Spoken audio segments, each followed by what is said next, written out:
Well, good morning, everyone. Thank you for coming out to join us this morning on a Saturday morning on a beautiful fall day. I'm Benjamin Peters, the director of the Global Scholars Program, and on behalf of our GSP community members, I want to welcome you to our annual Global Citizenship in Practice event. And before we begin, I'd like to ask if you have a phone with you that you put that on silent mode during the duration of the event. I'll give you a second if you don't mind checking your phone. For accessibility, we are grateful to Screenline Captioning for providing CART services this morning. And I want to thank also the College of Literature, Science, and the Arts for helping to support that service for the event today. Before we begin the event, I want to share a land acknowledgement from the Global Scholars Program. The Global Scholars Program, like the University of Michigan, acknowledges the university's origins in a land grant from the Anishinaabe, including the Odawa, Ojibwe, and Budi-Wadomi, and the Wyandot.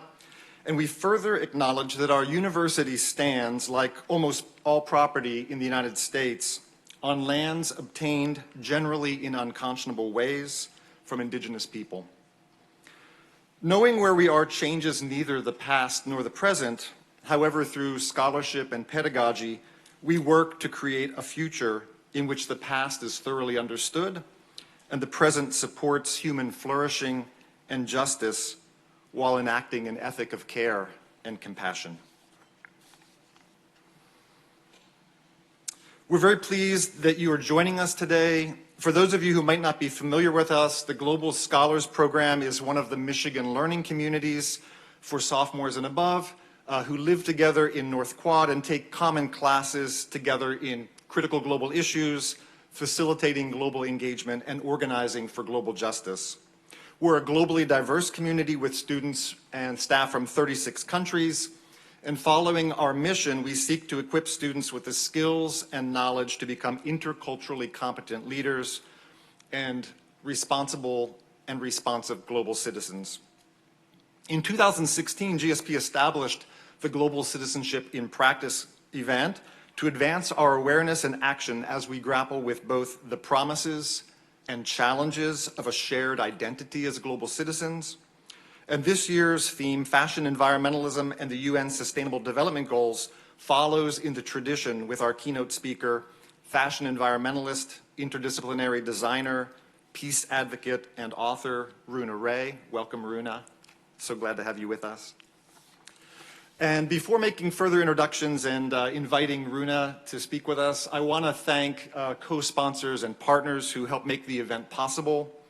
Our co-sponsors are the English Language Institute, the LSA Honors Program, the Language Resource Center, Lloyd Scholars for Writing and the Arts, and the Michigan Community Scholars Program.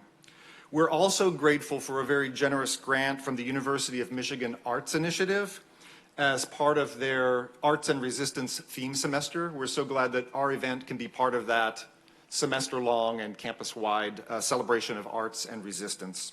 So on behalf of all of our GSP community members, we thank those partners. Thank you so much. Thank you.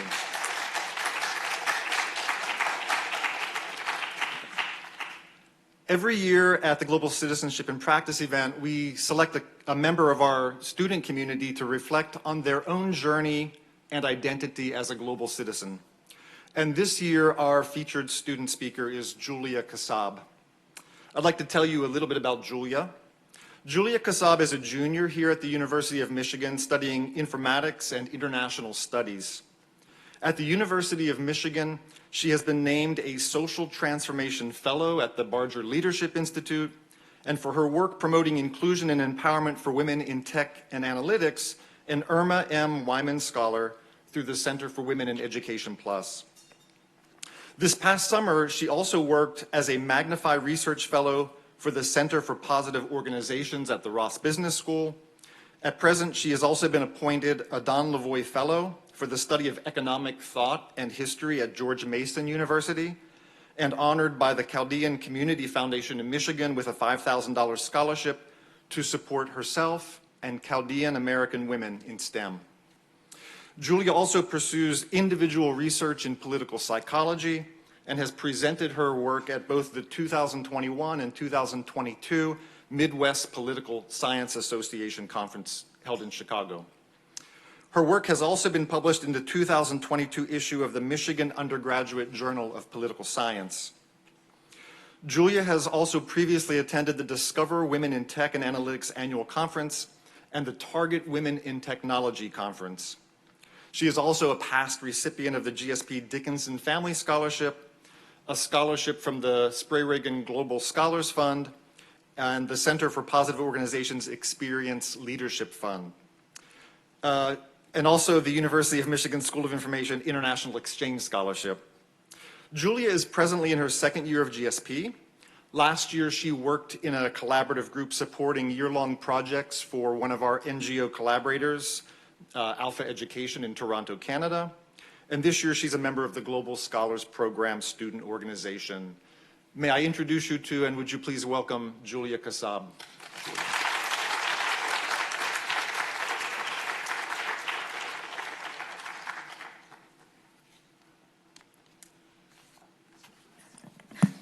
Thank you very much. Thank you for that amazing introduction, Benji. All right. Hello, everyone. My name is Julia Kassab. I'm a second-year student in GSP and a first-generation student here at Michigan.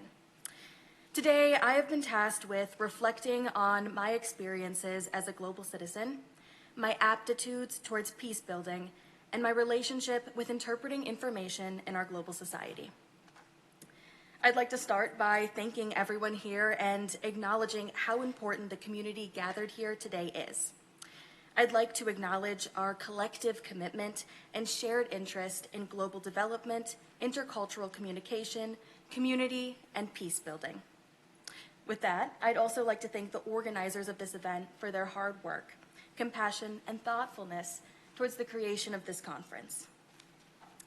I'm honored to share my personal journey with the practice of peace and the art of community gathering. I'd like to start by centering on access to education, touching on information literacy, and finally ending on what peace building looks like on an everyday basis. Access to education has fundamentally shaped my life. My family is from Iraq, and I grew up in the Chaldean community in Metro Detroit. When I graduated high school, my grandma spoke to me about how she had never had such a privilege. She had gotten married in the Middle East and shortly thereafter moved to America.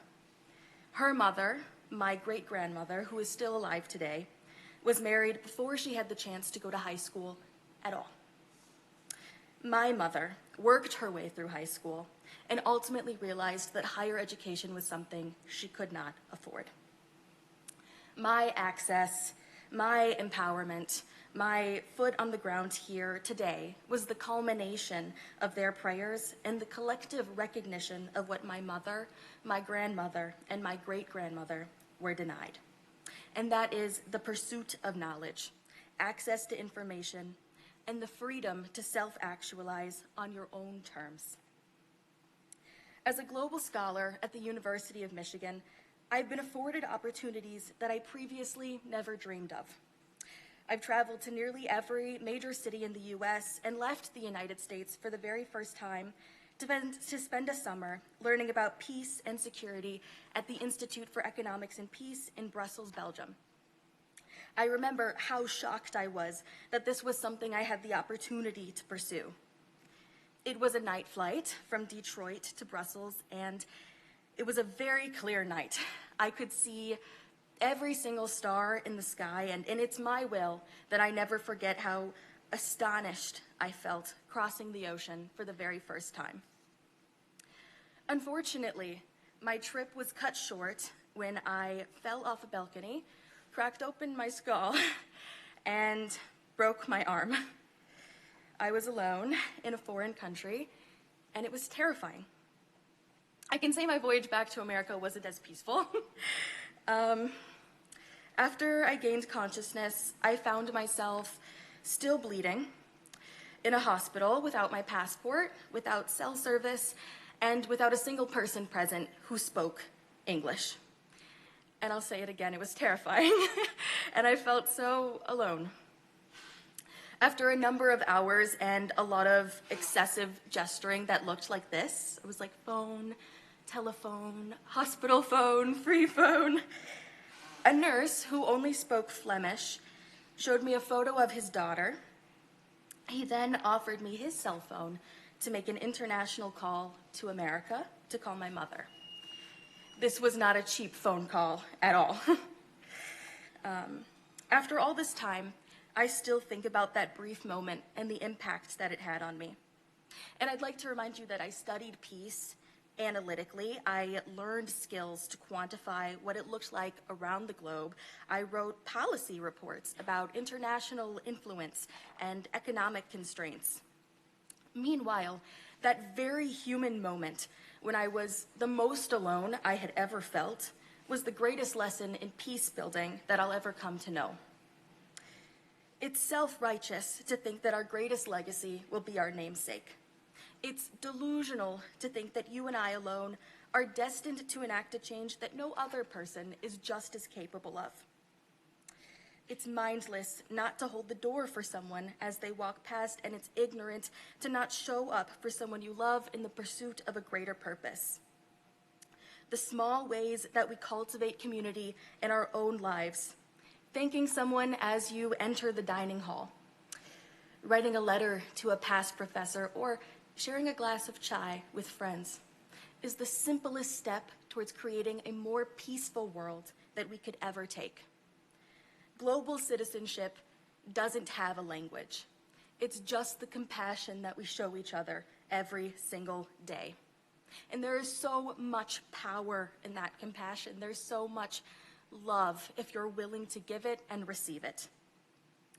After coming home to America, I was met with such an overwhelming and constant display of love from everyone I knew. My family came in droves to see me and say how proud they were of me for making it back home on my own with a cracked skull and a broken arm. My neighbors at my college house threw me a welcome home party, and my roommates still carry my groceries for me because my arm is still healing from surgery. Without ever thinking about it, I had been blessed with the support of such a massive community. When I think about my place in the world, it has decidedly been defined by my right to self-determination. Everything is knowledge, everything is a learning experience, and I have the freedom to sit and think and revel. My great-grandma Miriam had 10 kids. I don't think she had the time to sit and think. My grandma flew to America with just her children by her side. And my mom had to work so hard to assimilate and feel welcome in this country. They all fought for peace in their own lives. They all trailblazed. They all worked uniquely to start something new. A new life, a new family, a new community, and a new legacy. I encourage everyone here to think about their own right to self-determination. What led you there? Was it the encouragement of a community? Was it the care of environmental sovereignty? Or perhaps even the leverage that education and access to knowledge brings? I encourage you to honor that legacy, to speak on it and build it in others. I implore you towards kindness and compassion above any other pursuit. Peace doesn't come from vengeance. Peace doesn't come from hatred. It comes from an outstretched hand or a free phone call. Peace is having the time to think, to have the literacy to sift through quality information, and the sovereignty to breathe fresh air. I was so honored to be offered the chance to speak and share my reflections in this space because of how much I respect this community. Thank you all so much for hearing what I have to say.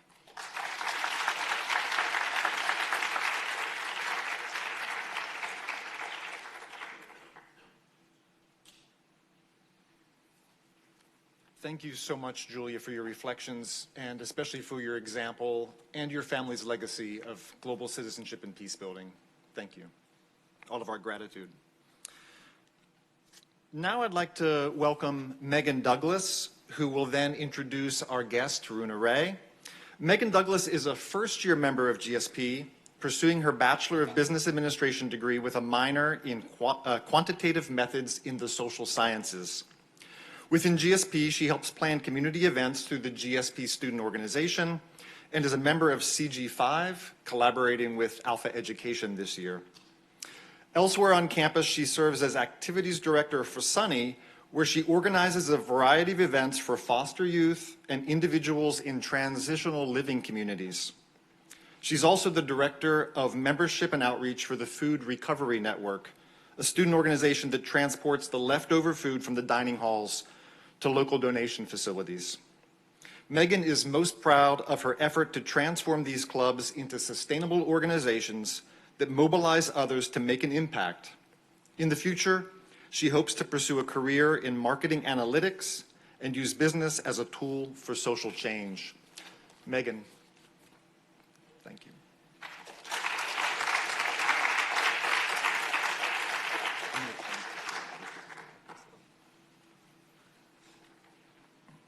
Thank you, Benji. It is my honor to introduce our Global Citizenship and Practice keynote speaker, Runa Ray. Runa is a fashion environmentalist and interdisciplinary designer who uses fashion to educate and advocate for policy change. Having worked extensively with the Sustainable Development Goals at the United Nations, her designs encompass nature-based solutions. She specializes in circularity, the revival of ancient indigenous techniques, design exploration, and the recreation of wealth from fashion waste, involving the crossover and collaboration with other industries. As an educational member of the International Union for Conservation of Nature and the United Nations Ocean Decade, her focus lies in advocacy, design intelligence, and addressing fashion's waste for a social cause. She moderates conversations on the Sustainable Fashion Workshop and with various industry stakeholders, which is instrumental to understanding the impacts of climate change and interrelationship between environmental and social justice. As a featured speaker at the United Nations, her talks are combined with written knowledge, exhibitions, and shows, which have been featured in several leading editorials. Runa Ray is a columnist for the Council of Fashion Designers of America, IOC UNESCO, Deccan Herald, and Connect for Climate at World Bank. She is also the author of Fashion for Social and Environmental Justice. I had the pleasure of joining Runa for dinner last night and am inspired by her adaptability and discovery of new ways to create positive change. Please welcome Runa Ray.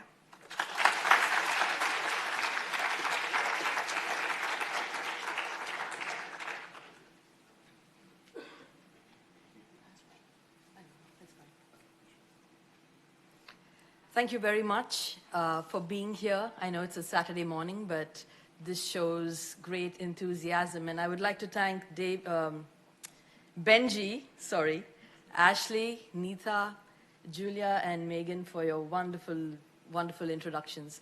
So I am Runa Ray. I'm a fashion environmentalist, and I have been working with the Sustainable Development Goals of the United Nations, using fashion as activism. And it gives me great pleasure to be here amongst you future leaders and show what fashion could do for the environment. So we have 17 Sustainable Development Goals, and all of them are interconnected, and we could use it in any form in our industry. In the fashion industry, we have a lot of waste. Now, fashion's waste is something that we need to address and access. So when it comes to responsible consumption and production, fashion can be used as activism, where we could educate people and create a lot of awareness. When I was working at John Galliano, there was a lot of fashion waste which was generated because of animal skin. We had these exotic animals that were skinned, that were used for like fur coats, but then most of them were rejected because they were not skinned right. This was something which was like the hidden waste of fashion, which none of us get to see. And I decided to put it out to get people to understand what animals go through for something which is as frivolous and luxurious, when it comes to just a fur coat. The other thing in fashion is the cotton waste, because everything that you're wearing right now at one point was a muslin fit. When I say a muslin fit, all muslins are made of cotton. And cotton is a natural crop that competes with food crop. So you have farmers who are deciding to grow more cotton rather than food because that they believe is going to make them money. And that's the kind of problem we are facing right now, even in Ethiopia, where you have a lot of cotton that is being produced, but they don't have enough food to feed their own people. So when you have these muslin fits that are made, you always do like half of them, and the other half you don't make. So what happens to them? They end up in the landfill. So this is the hidden cost of fashion too. So this was another piece of activism that was done to show the hidden cost. What you see is exactly the barcode. Now, if that's the barcode that you could probably scan on every garment you buy, then you would probably know your responsibility to the environment. The jacket is made of burlap to speak about the reduce, reuse, and recycle. It was to speak about how in the future we could probably make garments that could be biocompostable. Biocompostable is different from biodegradable, because biocompostable means that you could actually have these fabrics that could provide fodder for plants and have new life that grows out of it. Burlap, for example, is one of the natural fabrics which could be infused with other cellulosic fabrics and brought back into the environment to create life. This is an ideal scenario where you could probably have biocompostable clothes that could be cut and then put in a pouch, and you could actually grow plants out of it. The faraway tree, trying to get inspiration from fairy tales, because the faraway tree, I don't know if you've read it from Enid Blyton, speaks about this tree that hosts all sorts of animal life, and everyone's kind of living together in harmony. And this activism was done for the burning forests in Brazil, trying to show that the faraway tree, because of human activity, is not going to be there anymore, and how we need to work towards taking care of our environment and safeguarding things around us. Now, not every fashion's waste has to be this dark in terms of activism. So what I did was, for the Met Gala, as I explained to some of the students yesterday, I work with Swarovski, with their students as a mentor, and Swarovski has a lot of waste that is generated because of the crystals. So Stephen Kolb, the gentleman you see on the right, is the CEO of the Council of Fashion Designers of America. So I got his old tuxedo. He had one chapter which he really liked in Khalil Gibran, which was giving. So I used the Swarovski crystals and did the entire jacket in Braille, which had the whole chapter of giving, and the Met Gala is all about giving. So he went there, he had it in a jacket, and people were looking at him. They even tried to touch it, but you need to understand Braille to probably read the chapter. So this is, again, a way you could probably repurpose fashion's waste. Going forward, this was for COP27, where I spoke about how trees were cut for cellulose. There are like 150 million trees that are cut annually. And cellulose is a fiber, it's a virgin fiber that is used, which is mixed with probably cotton and other cellulosic fibers to regenerate new fabrics such as rayon. And trees need to reach a maturity of 100 years before they're cut, but there is no way that we could probably see how we could regulate that. And I'm not just talking about the US, but I'm talking globally. So this was an awareness campaign where I used the tree bark of fallen trees that were fallen during the storm and actually made a dress to speak about how we need to conserve nature. Talking about innovation, we are looking into new material sciences. We're trying to find out how different materials could be used to replace what we actually have, because right now we are primarily moving with cotton, which is one of the natural fibers, but could we use seaweed, for example? Now, seaweed is something that is that is supposed to be a great carbon sink when it comes to the oceans, and at the same time, we have a lot of scientists who keep speaking about how seaweed could help save the world in terms of world hunger. So could there be a crossover from food to fashion, where both industries are not affected. So this was an activism piece done for the Lloyd's Register Foundation, for the Seaweed Revolution, and the United Nations Global Compact. Moving forward with scientists, talking about sustainable cities. This was done with the Scientific Center of Monaco. Now, Monaco hosts the F1, and if you go to Monaco, you have this beautiful harbor that has all the yachts. But at the same time, we have the Scientific Center that takes care of coral reef restoration, which is funded by Chanel. Now, one of the big problems that they have, ironically, is noise pollution. Noise pollution is something that we can only hear, we don't see.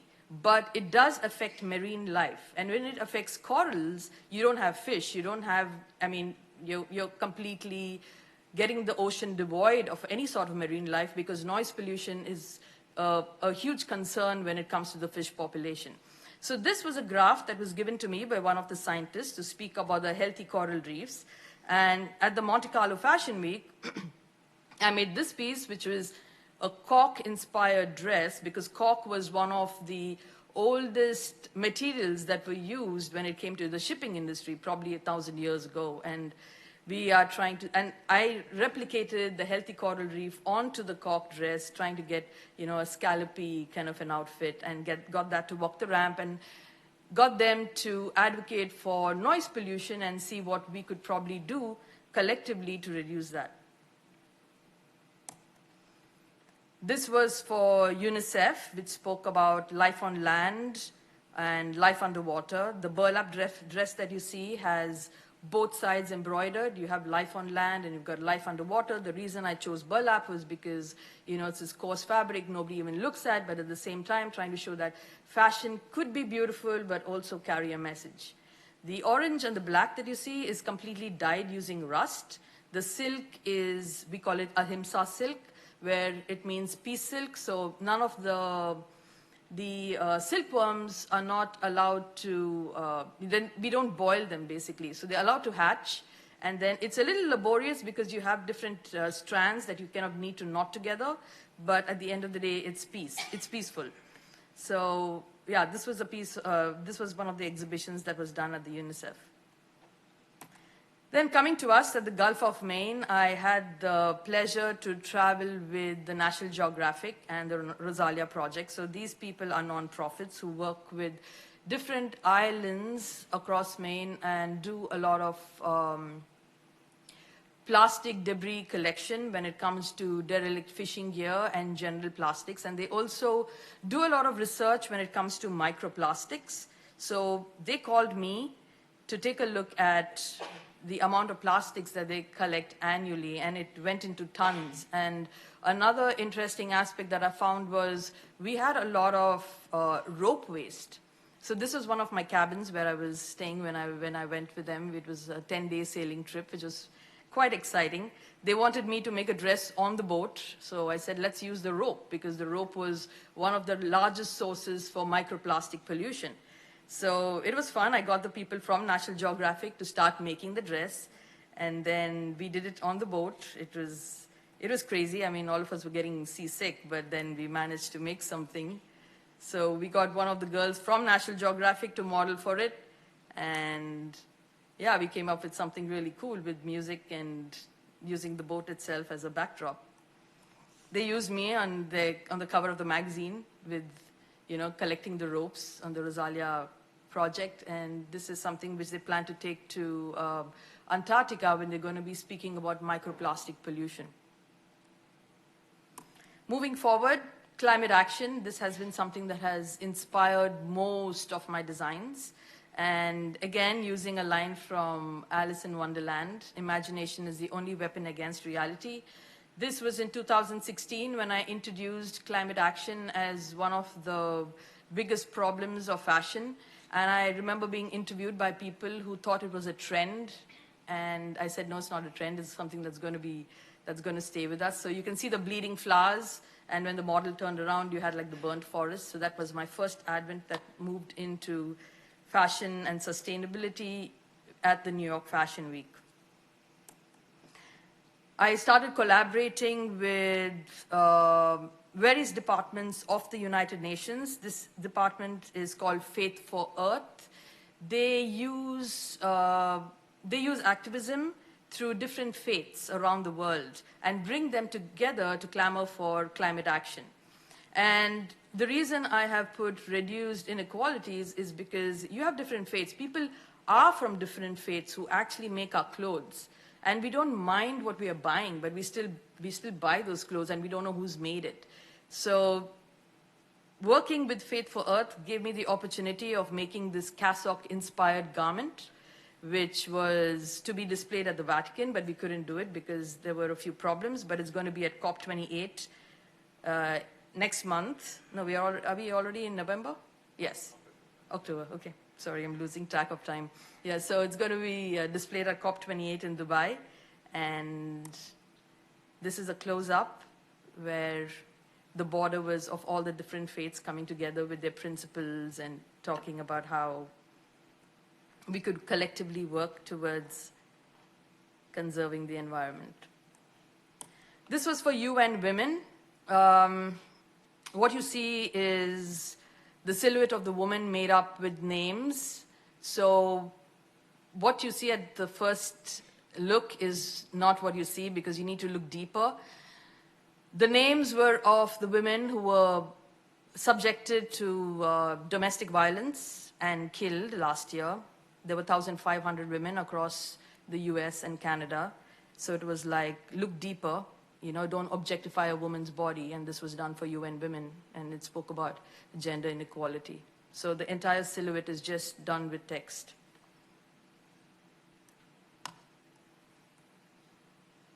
I had the opportunity of collaborating with Extinction Rebellion. So that's a group that, again, works for human rights. It works for peace, and they kind of, you know, they're known for kind of disrupting any sort of catwalk and making sure that people get to understand that there are hidden problems that we don't get to see. So this was, again, with the United Nations Environment Program, where they had a concept called Made in Africa. So I did the DNA tree for them, which spoke about Made in Africa, because, you know, science says that life stemmed from Africa, and all the different hands that kind of makes up the tree.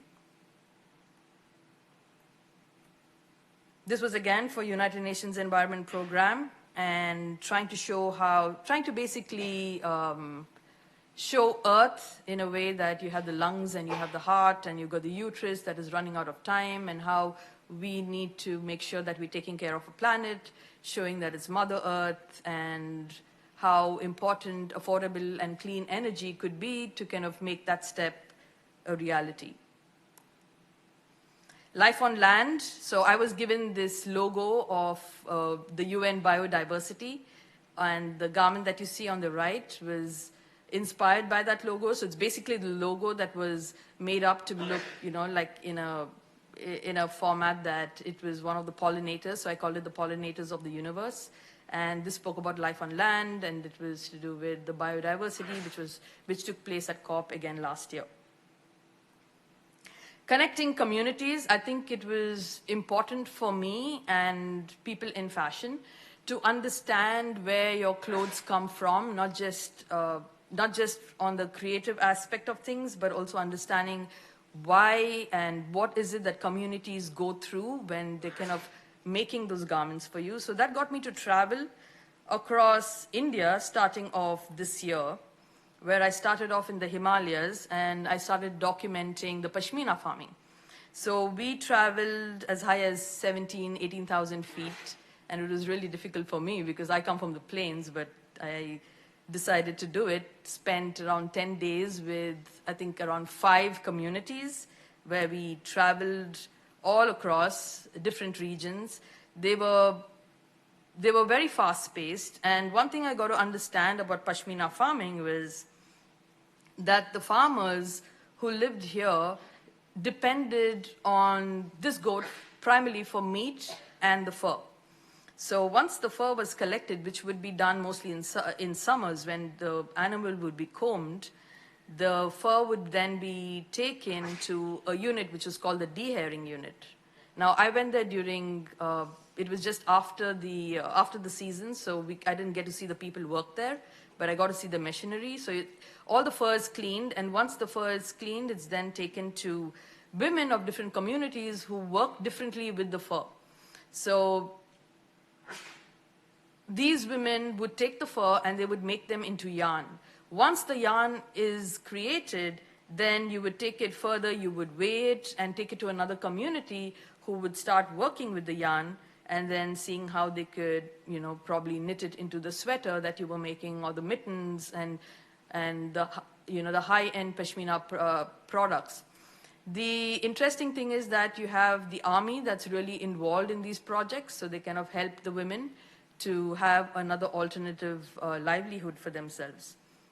This is another weaving facility that was set up by the Indian Army to help the women. But something that struck me most important here was quality education, because the women here, apart from the knitting, the only thing they would do during the summer months would be that, so most of the knitting is done in winter because they don't get out of the house because it's too cold. But during the summer, the only thing they have is that they work at the border roads, so they kind of clean up these roads, and they get married really early, probably by the age of 13, and they have children by the age of 15, and these are their lives. So quality education is something which a lot of nonprofits are trying to see how they could work with the Pashmina farmers. This was me there with the goats. I had to get a photograph with them. They were so sweet. Cotton farming. I think this was one space where I did see a lot of people really struggle. They struggled. They had large tracts of land. They were dependent on the US, on the cotton prices. They were, you did not have timely forecasting of the monsoons that were given to them. They were stuck between, do we grow cotton? Do we grow paddy? What do we do? There was a time when I spoke to one of the farmers, and he said that he did not have the money to grow paddy, but it was cheaper for him to buy feed for the cattle. And that kind of worked for them and the livestock that they had, because they depended on that for milk. Most of the cows in India are not slaughtered because, it's respected, and it's something that is a very important part of their lives. But it was sad to see that they did not have the money to even grow fodder for them. So cotton as an industry, of course, it goes through its process again of cleaning, it's ginning, and you have a lot of people who work in the processing of it. You have a lot of fiber that's, again, released in the atmosphere. There's not much of protection when it comes to inhaling these fibers. There's a lot of occupational lung disease that generally takes place. Another aspect in cotton farming is soil fertility, because most of the seeds are GMO seeds, because the Indian indigenous seeds don't do very well in the soil. Another thing with the GMO seeds is that it produces a larger harvest, but at the same time, you're constantly having a problem with your fertility. So you have a scientist here who just randomly, speaks to farmers who are coming by and asking them, is your soil fertile? And if it isn't, the farmers come by and they kind of bring a bag of soil which is tested, and they are told as to what needs to be done to get the soil better. Inundated irrigation systems. This was, I think, 200 years old, built by this farmer's great-grandfather, used to irrigate his fields, and this is mostly how all the fields are irrigated. This is at the cotton auction, where most of the people come to, where they, again, look at the prices and hope they get the best price for their cotton. Seaweed farming. When I started working with the Lloyd's Register Foundation, I realized that seaweed not only can save us in the future because of, because it's for zero hunger, but also as an alternative when it comes to textiles. And I also use it as my printing process. So I wanted to find out where the seaweed came from, rather than going to a store-bought seaweed. So, like I spoke about zero hunger, these are how seaweed is normally grown when you have them, you kind of have these rafts. And it's interesting to note that the seaweed was given by the Pepsi company in 1982, and it still generates the same amount of seaweed that they that they had like, 30, 40 years ago, and they still use the same thing because they're not being able to use the indigenous seaweed because of climate change, and that's affecting the growth of it.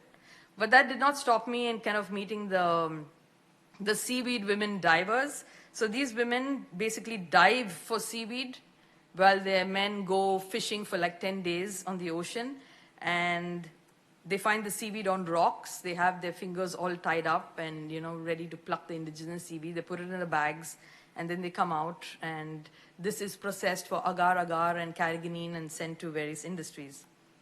I try to get a screenshot of them trying to, dive in for the seaweed. And these are the women. They don't like younger women to go in because it's a very risky business, so they don't mind anything happening to them because they've lived their lives, their grandmothers, and they wouldn't want their children to do this because they still have, babies to take care of. Pearl oyster cultivation. The reason I wanted to document this was because climate change is not just affecting marine life, but also when it comes to pearls in the fashion industry.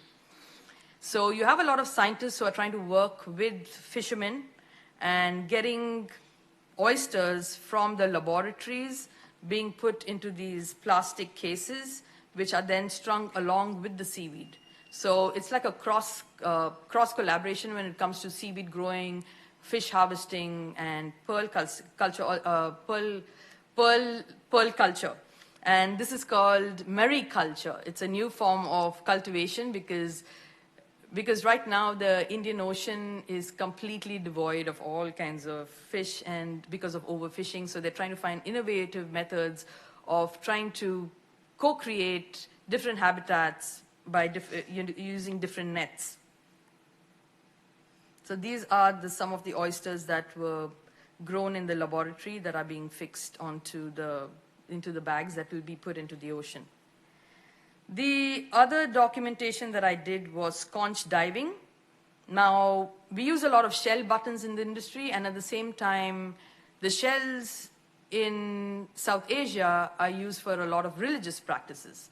So this group of young men start diving at the age of 10. And by the time they're 18, they are diving 75 meters a day, three to four times a day. And they do this 5 times a week. The way they do this is by having these, these big steel plates that they kind of attach to the slippers. They get down into the ocean, and they have these stakes that they dig out, and they keep digging the ocean floor to get these conches. They call the white conches fossils. The ones with the skin are the fresh ones. So they do this for like 75 minutes. The only air supply they have is through a bicycle pump, which is right there on the boat. So this is them collecting all the shells, and they come up. They make around $1,000 a day, but most of the money is unfortunately spent on alcohol or gambling. But they enjoy what they do, and this is what they do for their living. And most of our shell industry is because of these people. This is the operculum. The reason I'm showing you this is because even though you have countries that speak about how endangered shells are, and you cannot fish them from the ocean, the operculum, which is the covering, fetches great amounts of money when it comes to being used in medicine and incense. So what happens is that you have a lot of illegal fishing practices where unfortunately you have the people who kind of get the shells out, you cut the operculum, and you put the mollusk back in. It's eventually going to die, but they do not want to be caught for catching something that is endangered. But then the operculum fetches a lot of money. The next stage is how do you process these shells? So I went to the shell processing factory, and the stench, oh my gosh, I don't think I've ever experienced anything like that in my life. I came back and my clothes were smelling of it. And these are like mounds of shell that are put out to be processed. You didn't just have shell, you also had a lot of starfish and other marine creatures. And the way this is done is you have the fresh shells that are boiled first. After it's boiled, then they kind of put into these big vats of acid, which kind of melts the entire body and removes all sorts of skin. You only have women working in this industry. So they're the ones who process it. In this huge unit, I saw only just 2 women, and they did everything. So from that, you get this. So I wanted to kind of share with you the whole process as to how shells are actually found, what happens to cotton, what happens to seaweed. Next, moving on, the environmental challenges. There are a lot of environmental challenges. One is human activity, of course, which causes a lot of problem. Overfishing is something which a lot of scientists, a lot of people are trying to see what they could do, because if we do have a robust marine life, it's definitely going to affect life on land. Plastics, and we even spoke about the plastic pollution that happened in Maine.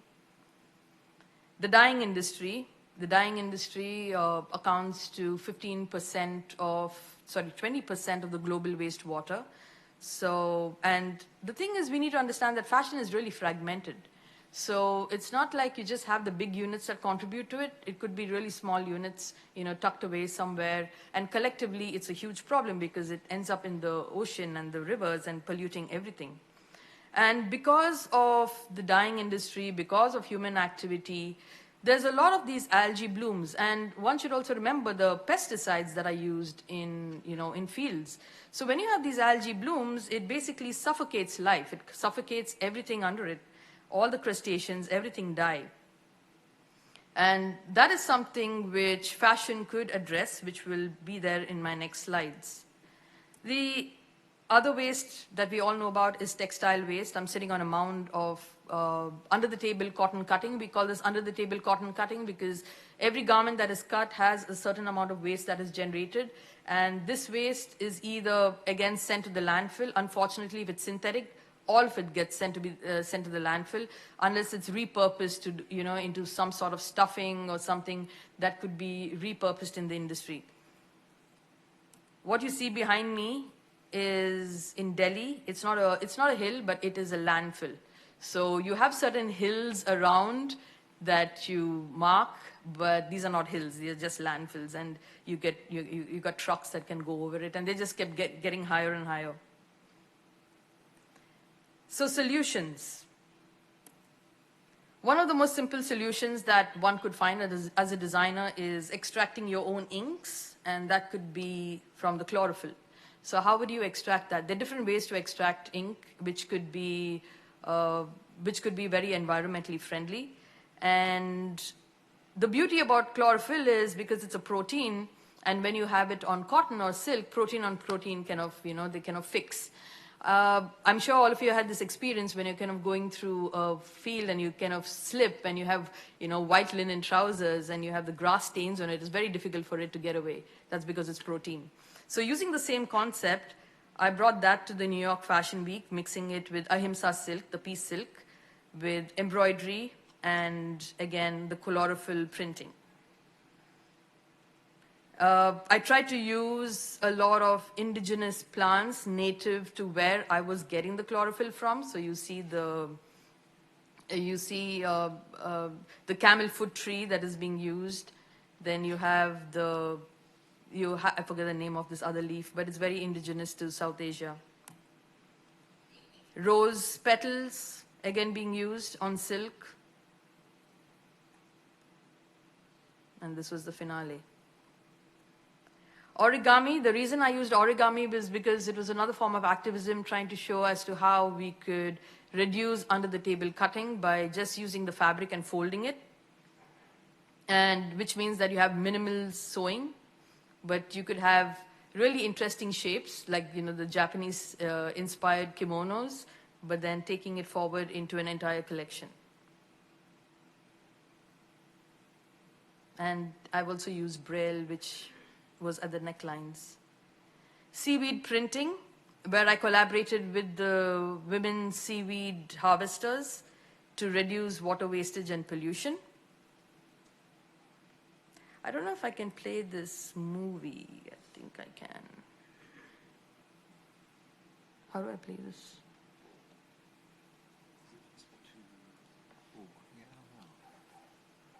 Is it playing?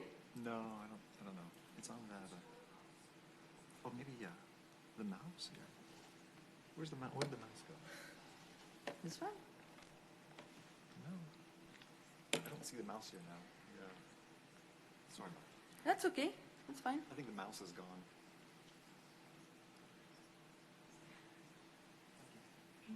Oh, that's volume. cool.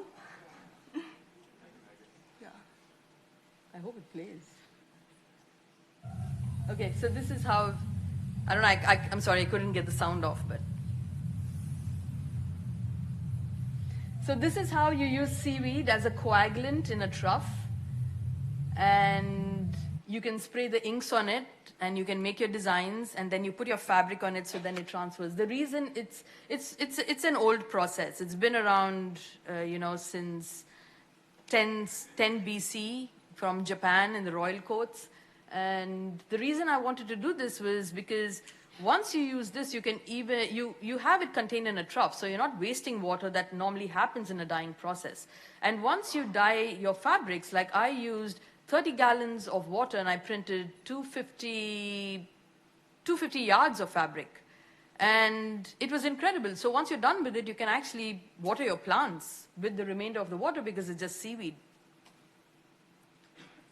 How do I get down to the next one? Is it going to work? I don't know. Let me see here. Megan, I might need your help.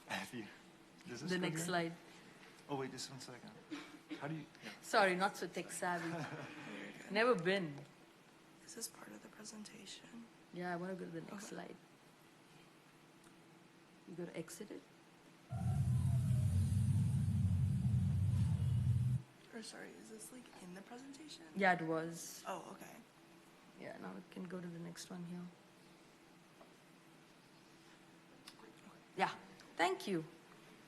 So these were the prints that were done using the similar technique. This was for the Monte Carlo Fashion Week. I think I have more close-ups, yeah, which can show you the different designs and the prints and how something as simple as that could generate beautiful organic prints.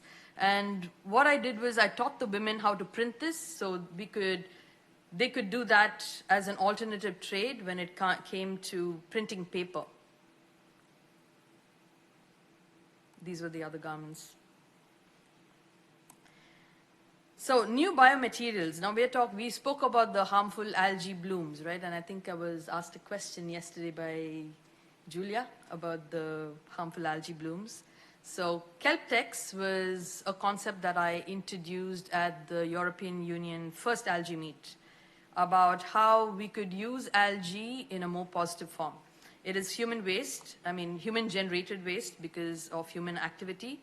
And I had these garments that were made using the algae to showcase activism. But then taking it forward, I also exhibited this at the Oceanographic Museum in France, in Paris, and showed them as to how we could mix it with textile waste, which is, like I said, 15%, and make paper. So basically, you can use you can use the harmful algae blooms, mix it with textile waste, and you could create paper pulp and paper and also train women and create a new economy and reintroduce new forms of packaging in the fashion industry.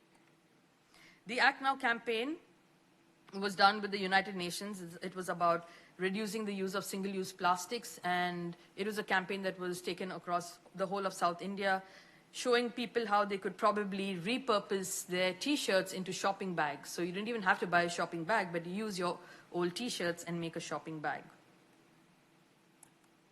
Now, peace and climate action. This was a very important subject because, like I said, we do not know who makes our garments, but at the same time, we have a problem with almost everything. How is it that how do we solve this? Every country has a problem with its borders. How can creativity come to the rescue? So when I went to the India-Pakistan border, I had a kaftan that was done. One side had the national flower of India and the other side had the national flower of Pakistan. And I presented it at the border because it was a common garb. It's a common garb that is worn by both countries, but both countries are warring with each other. You could have war at any time with each other. And there was a tree, the only common factor that existed which belonged to both countries was the banyan tree. And the banyan tree is a sacred tree where you have people from India who are saints, and you have the Sufi saints who come under the tree and, you know, have a lot of religious processions and wear the same similar garb. So this is a form of activism that I did there at the Indo-Pakistan border. Climate change and peace also showed me that this is at the Indo-China border where I did the Pashmina documentation, that people, we would not have naturally occurring Pashmina in 2050 anymore. Most of the people are moving out of these, out of these border areas. They're trying to come into urban lands, trying to find jobs as Uber drivers or something that could make them more money. The goats are dying because of climate change. This got me to collaborate with the International Peace Bureau, which is a 1912 Nobel Peace Prize organization. And I made this kimono for the Barcelona Peace Congress, which spoke about reimagine.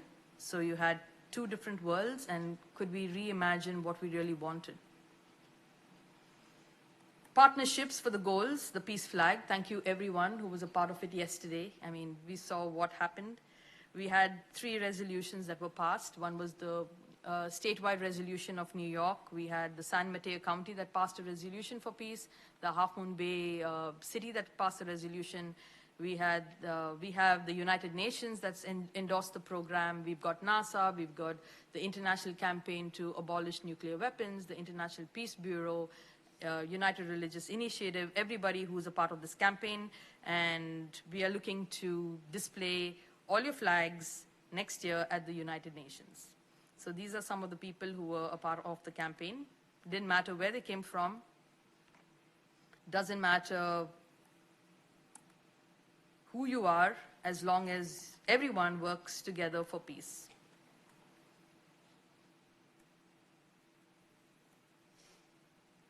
This was in Egypt with the students. This was San Quentin State Prison. This was just me. And this is the power of fashion. Thank you very much.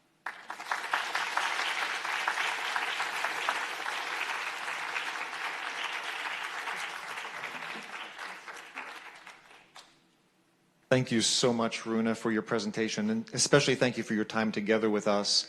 We have time for your questions now, and also in a little bit, before we finish this part of our program today, we want to show you the peace flag that was made by members of GSP. Runa hosted her Peace Flags project yesterday afternoon at North Quad. That is part of her UN Flip the Script campaign that she mentioned, and the GSP flag as well. She put it together last night. After dinner, she made the flag out of all of the pieces that you all made, and as she said, she's taking it to the UN General Assembly next year with the other flags she's made with communities around the world. Thank you, Runa, for that opportunity. If you have questions for Runa, we'd be glad to take time for those. You can just raise your hand, and maybe, let me see here. Thanks, Sabrina. Oh, it's working. Hello, I met you yesterday. Thank you so much. My question is, what got you to work in this field, and a little bit more about your background and how that might have influenced your passion in going into fashion and sustainability? I love the questions that are asked. It's really important. So for me, I believe that anything that you do needs to have a message, right? I mean, creativity needs to have a message. It wasn't possible for me to make something and just make it because it looked beautiful. There had to be a reason behind it. And as you delve in deeper, I mean, I've spoken to many of you yesterday, and all of you want to kind of go to the source, find out why this happens and how that happens. And that's probably what got me into sustainability, because working with the United Nations, I found the interconnectedness between all the sustainable development goals. And as I started working with one goal, I realized that it wasn't just this one goal. It was affecting these goals. And when I looked at those goals, I needed to find out how I could affect that through fashion. It also takes me back in time where I think I always wanted to be somebody who could explore and invent, and using those two desires, I tried bringing that into fashion, but finding a cause for everything that I do. So that's basically how I got into it. Thank you. Who would like to, I'm trying to get some mic runners here. Who else would like to ask a question? Oh, thank you, Magda, thank you. Just, you can raise your hand and we'll bring you the mic. Thanks, Icho.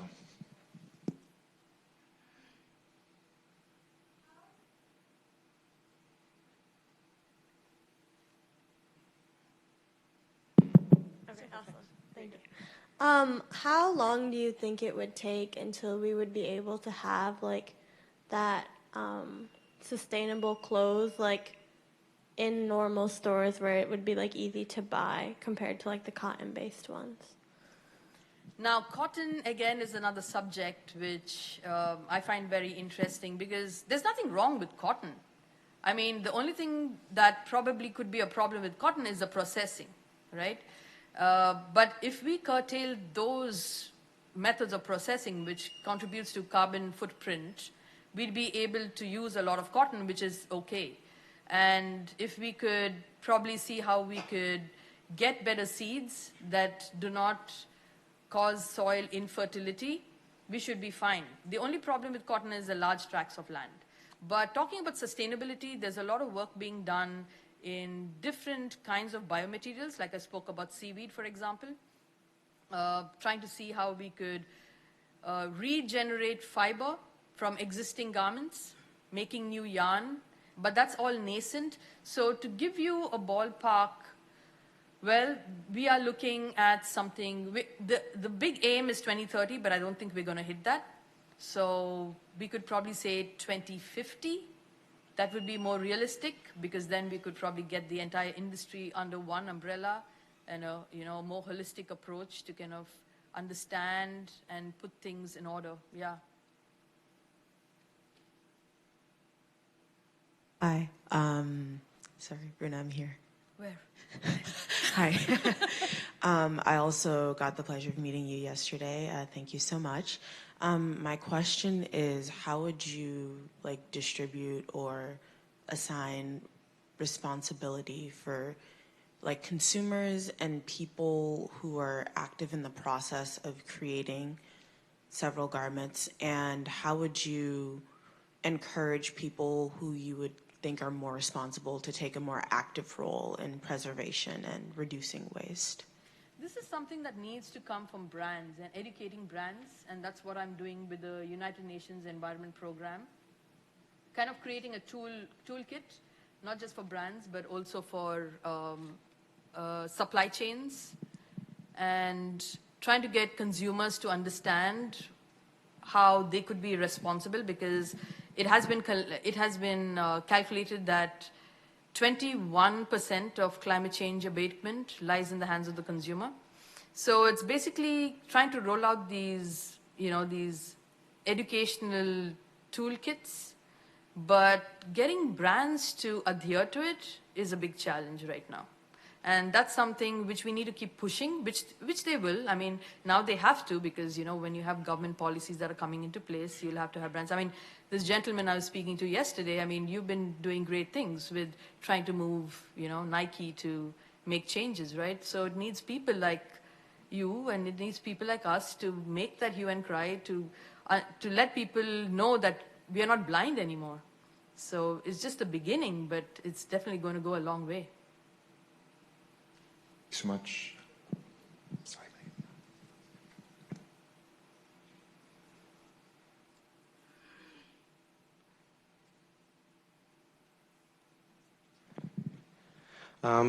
My question is kind of similar to the one that was before, of are brands, the big time brands, resistant to this work? Are they interested, or is it more apathetic? Is it once the costs are at a certain low point, we'll be interested? And then I guess related to that too, is there interaction between kind of the grassroots organizations that are experimenting with new sustainable designs or programs? Are they interacting with each other across the world? Is there an infrastructure for that communication? You do have interaction that's taking place with grassroots brands and major brands. The major brands, the issue is that they control a large amount of, the garments that are actually produced. But if you look at the fashion industry, again, like I said, it's extremely fragmented. And if you pass out of fashion school, you get to be a designer. And what I'm getting to see now, the trend is that the designers who are graduating want to be sustainable. And they're looking at ways to be sustainable. They're looking at ways that they can make their own fabric, that they can create their own prints. So when this happens, we are going to look at that. Then we're going to look at big brands and say, but you're not doing the right thing. So that's why it kind of, comes together with consumer education, which is kind of happening. And it'll take time, but people are moving towards it. Like even at COP27, there were talks with H&M where they spoke about trying to, the new way of recycling fiber. They got a lot of backlash because they still don't have the technology to do it as fast as the number of garments that they're producing. But hopefully in the future, it would be a reality. And if that happens, then it's perfect. Because Europe right now has come up with a law that needs you to recycle. And it in fact gives designers, I think, a 25% incentive for every garment that is brought back, repurposed, refurbished, or recycled. And in fact, France is also paying consumers who mend their own clothes. So you have things moving in the right direction. Other question?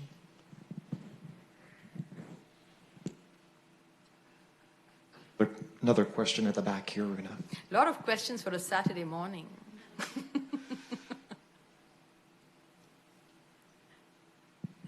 Thank you. My question is, with sustainability becoming more of a buzzword in the fashion industry, do you see a policy change or like a standard to ensure there is no greenwashing, especially for consumers? Because I know in other environmental industries, there is a lot of greenwashing. And so consumers just get confused of what is actually sustainable and what's not. And so I'm not very well aware of the fashion industry. So do you see a policy change happening or a standard for companies to actually take action or just say they're sustainable?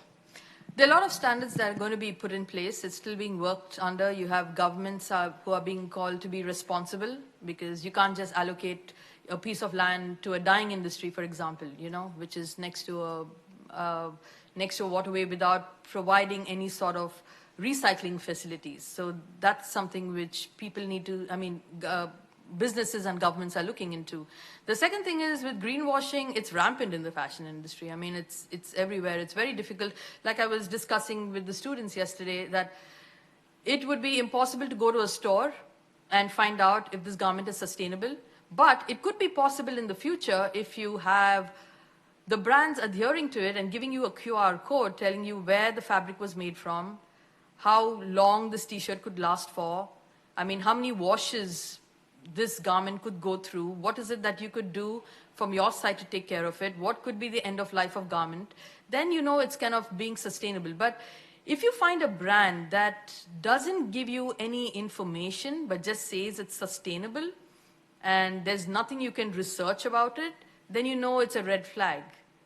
Because, if you're talking about transparency, this should be open information. It should be available for everybody. You should be able to see it. So, yeah, we are working on policies. Those are being put into place. The US has its fashion charter put in place. You have a lot of brands that are signed up on it, but it still has a long way to go. Hi. Hi. Thank you so much. I'm really struck by your knowledge of so many different parts of the process and how you're able to put that into creative problem solving. I'm kind of curious to see what misconceptions you encounter when you're having these conversations with people, either with the brands or on the consumer side of things, and how you've been able to kind of dispel them. I think the biggest misconception that I had to get over, or rather hurdle, was people did not understand how something like fashion could actually affect a change. Because fashion was looked as, it still is, something very glamorous, but people did not understand how something could be just glamour, could be something that could affect a change, because it came from the differentiation from the garment industry and the fashion industry. But at the end of the day, both are alike. So trying to get people to understand it, the only way to do this was to put forward your designs, to collaborate with nonprofits, to collaborate with scientists, to tell them, you know what, there could be something like you're discussing right now, like the noise pollution, but how are you going to make it visual, right? How is it that we could get a wider audience to look at it? And fashion is creative. We're using all fields. It's music, it's visual arts, it's everything. It's human. So in the beginning, that was the problem. But over time, I think people clearly started seeing the impact of fashion and have started using a lot of creatives from the fashion industry to get across their message.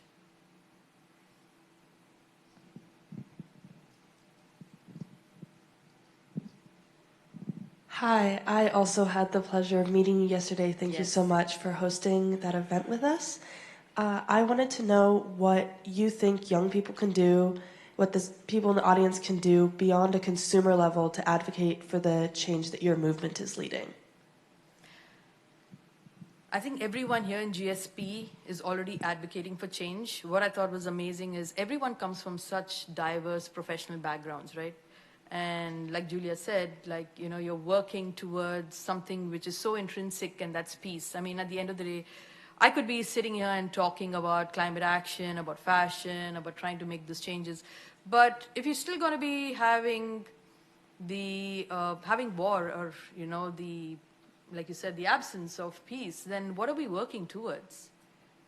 That's the end in mind. At the end of the day, what is peace? That is something that we really need to look towards. And if we have that, then everything falls into place. You got the final piece of the jigsaw puzzle, and that's all you need. So I think all of you are anyways making a huge difference, because to come here on a Saturday morning to be at a session like this shows that there is something that all of you have within you to make a change. And for me, that's really important.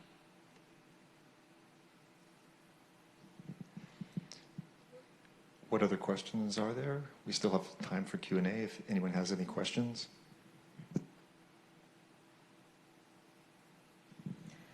Hi. I was wondering how you've been able to see your impact on fashion policy, on fashion activism, and climate policy on other areas of climate policy. I know you mentioned how cotton impacts food and farming, and I know that agriculture is also a really big issue in climate change and climate policy. So I was wondering how you've been able to see the intersection between your activism and overall climate policy. So my activism, which is a crossover, like you said, with food, agriculture, fashion, it's all on the same platform. I mean, everyone's working towards the same goal, right? We're trying to see how we could basically provide better, serve better.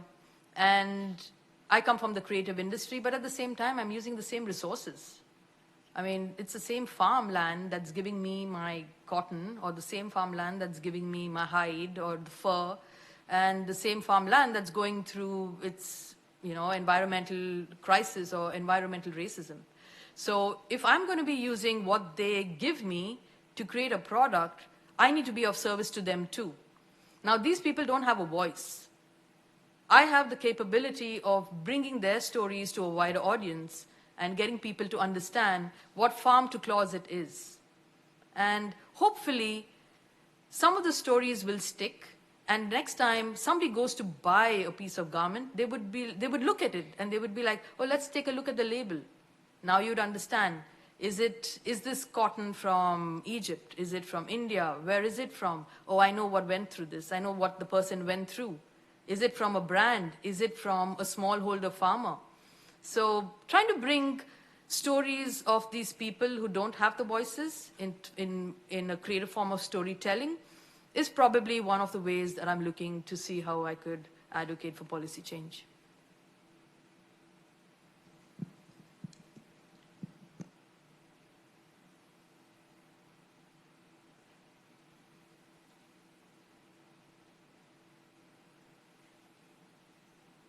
Hi.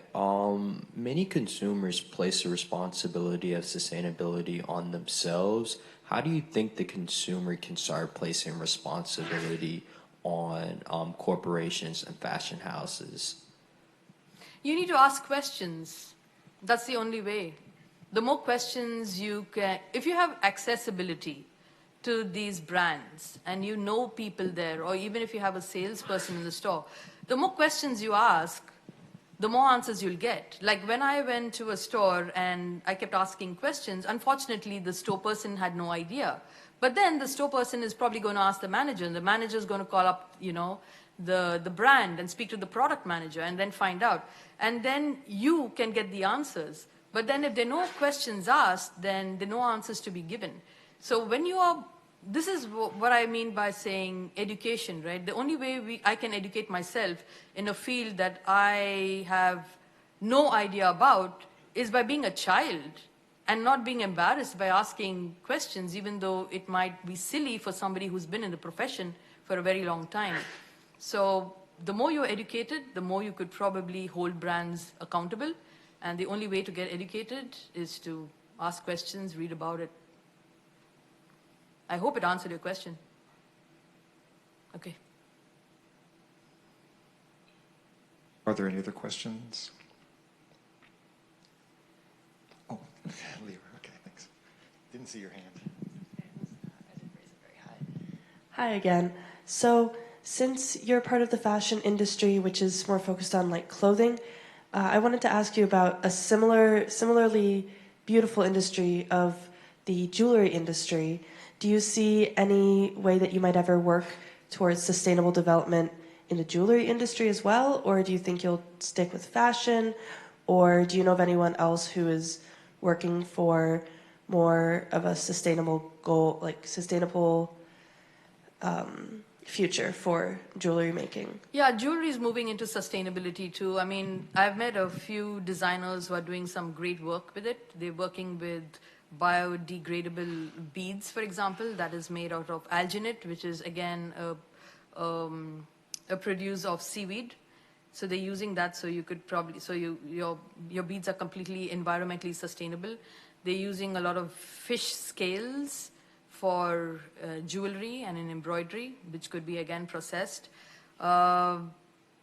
Jewelry is a big thing when it comes, like I spoke about the coral industry.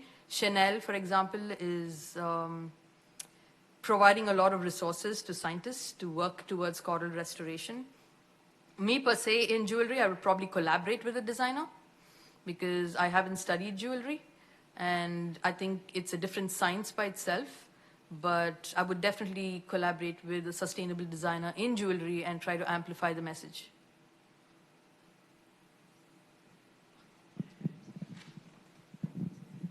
Hi, so I know a lot of more ethically, like a sustainable fashion tends to be more expensive than the cheaply produced ones.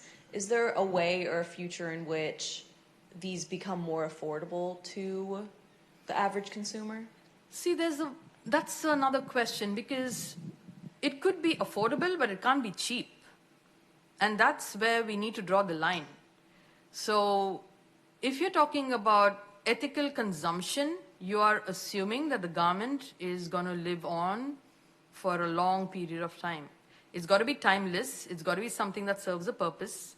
It's something that protects you, but something that you don't want to just change or throw away, or because, you got it tore, for example, or you have the brand that's willing to take it back and repair it and give it back to you. So yes, it will be affordable, but it won't be cheaply affordable. So I see that happening in the future.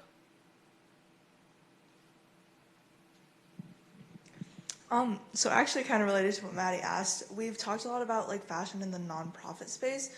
What do you think about like the for-profit space, like big businesses and corporations and their roles and responsibilities, as well as like consumers in the future of sustainability in fashion? So a lot of, in the for-profit space, a lot of people are going towards ESG, which is environmental social governance. And it's getting to be a big part of their business DNA, which they need to use and adhere to.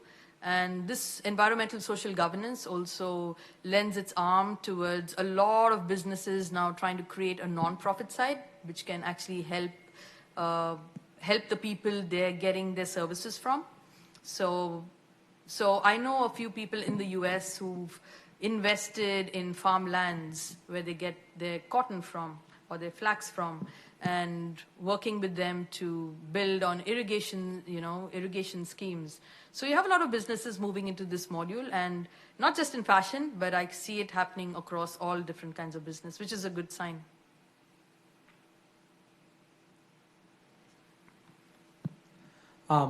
So my question was a little bit more of, in terms of incentivizing kind of worldwide sustainability, do you think the role lies with kind of the UN and kind of like broad global plans, or incentivizing corporations more to do more like sustainable efforts along their own supply chain? So with the United Nations, you've got this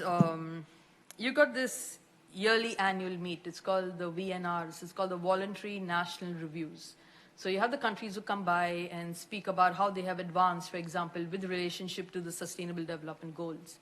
So each year it would be a certain goal that you needed to look into, and how your country was advancing with that goal in mind, and how you were creating a roadmap, for example. So this time it was sustainable cities and sustainable consumption and production. And you had a lot of countries, for example, you had Abu Dhabi who came, and they're speaking about the line. I don't know if you heard about the line, but the line is a sustainable city format where it's just a road which is 100 feet wide, and it has cities on either side. And there's no transportation, everything is underground, and vertical farming. You've got everything from stadiums to your cinemas, everything that are only on either side of the road. And it's just one line. So which means that you are conserving land on either side, you're using it to kind of, make it greener. So you do have sustainable efforts that are being brought across by different countries, depending on the goal that they want to focus on. And each goal is different. Yeah, so the UN holds them responsible. Hello again. Thank you so much for being here. I really love how your work contextualizes the stories of the communities and the workers who actually make our clothing. And so I'm curious what your thoughts are on what are the steps that the garment industry and corporations can take to uplift the workers who make our clothes? And then how can we as students, along with you as conscious activists and fashion designers, work together to hold those corporations responsible? The one thing that I've noticed with corporations making clothes, and I think this is very, very common, is where they source their clothes from, right? Now, to give you a simple example, if, like say, let's assume it's H&M. Now, H&M wants to go and produce a spaghetti top, which women wear in the US, and they would probably go to Bangladesh and, get the corporate to do it for you. But you have a certain amount that is rejected. They will not take it back. They're going to leave it there, and that ends up in the landfill. The workers don't get paid for it because it was rejected, and then what happens? So then you've got the factory owner who's struggling to pay his workers, and then you've also got an entire, pile of waste that is sitting there which cannot be used because it's a conservative country. So I think it's important for brands to structure where they want to get produced and what, and be responsible for taking back the waste that is generated. Of course, paying the workers, yes, irrespective of the overproduction or pieces that they don't want. And students, activists like you are doing a great job. I mean, you're getting to the source, you're traveling, you're getting to see what's happening, and you're bringing it back and holding them accountable. And this is exactly what needs to happen. And you need to have a lot more people like you who are willing to take that risk and go there, explore, and bring the truth back. And that's the only way, there can be a collective change.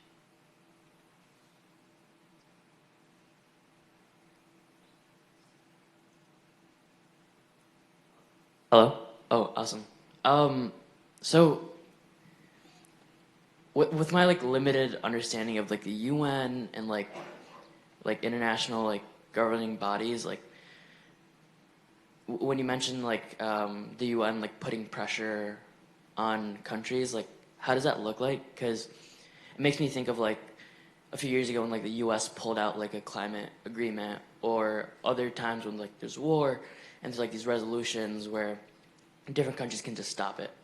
So like what meaningful pressure can like a intergovernmental like body like the UN do with like this? See, you can only bring the horse to the water, but you can't make it drink, right? So this is all to do with you working towards a voluntary report to make the world a better place. The more countries you get signing off on a treaty, the more countries you get wanting to be a part of the larger picture and wanting to take, certain policies forward, you would have other countries wanting to be a part of it too. Otherwise, at the UN, especially when these talks happen, and you have countries who don't send their representatives, everyone notices that, and everyone speaks about it, because at some point you are going to be there, maybe not now, but at some point you will. So it's very important who the leadership is. That's why I keep saying sometimes it's not even the government, it is the politicians, especially when it comes to even the fashion industry and the people who are affected by it. Because I have seen governments, I have seen, scientists who work for the government who are working with the people on ground. It's the politicians who come sometimes and create all the problem. So yeah, so the UN is definitely putting pressure. I mean, it's up to you to want to make changes, but at the same time, it's all collective action. Runa, thank you so much. I got word that lunch will be ready a little earlier than we expected. Okay. And I know you wanted to share with everyone the peace flag that was made by GSP community members. Shall we show that to everyone? Please.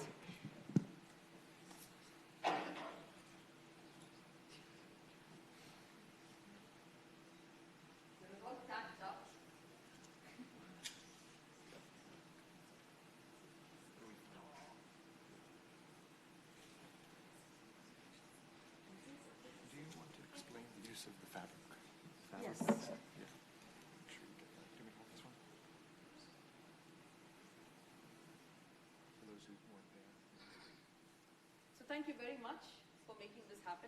I don't know if the mic is on. And yeah, so these were the contributions yesterday. Thank you very much.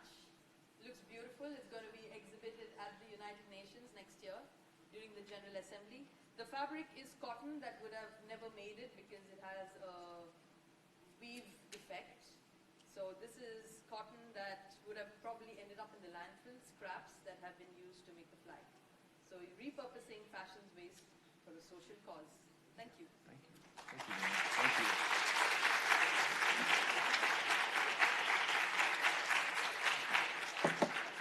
If you made one of the panels on the peace flag, could you raise your hand so we can recognize you? Thank you so much. Thank you.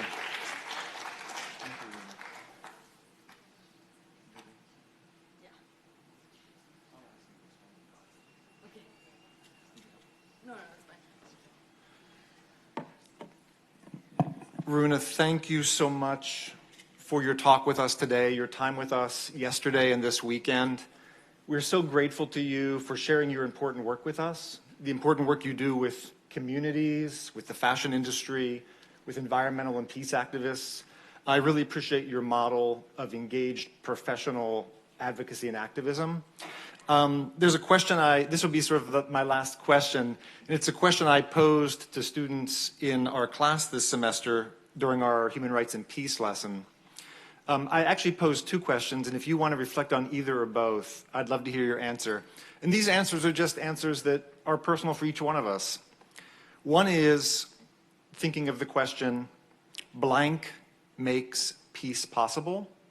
For you in your work or in your personal life, what makes peace possible?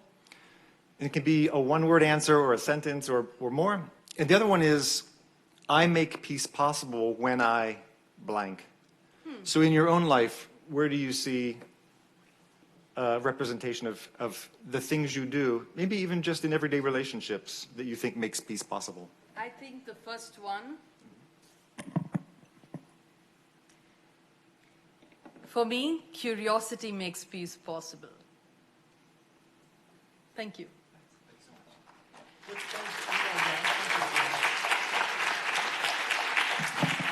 Thank you again, Runa, for all of your time with us and for sharing your work.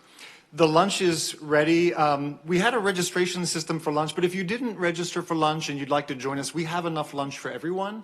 If you did register, please make sure you get some food. The lunch is going to be served in the assembly hall. If you exited this amphitheater through the center exit, you would reach the assembly hall across the hall there. There's another room called the assembly hall. So please feel free to go there now, and we'll begin the meal. And we just appreciate everyone being together today as a community of GSP members and members of the community beyond. Thank you for being with us today. And thank you again, Runa. Thank you.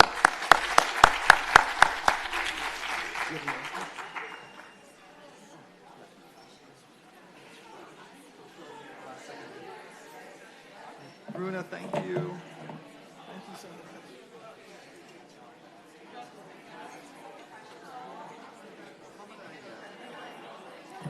If anyone contributed to the peace flag and you want to come up and take a picture together with Runa and the peace flag, Runa would welcome you to do that real quick. Anyone who made a flag block in the peace flag, if you'd like to take a picture now, Runa would love to take a picture with you. So if you made that and you'd like to participate, come on down.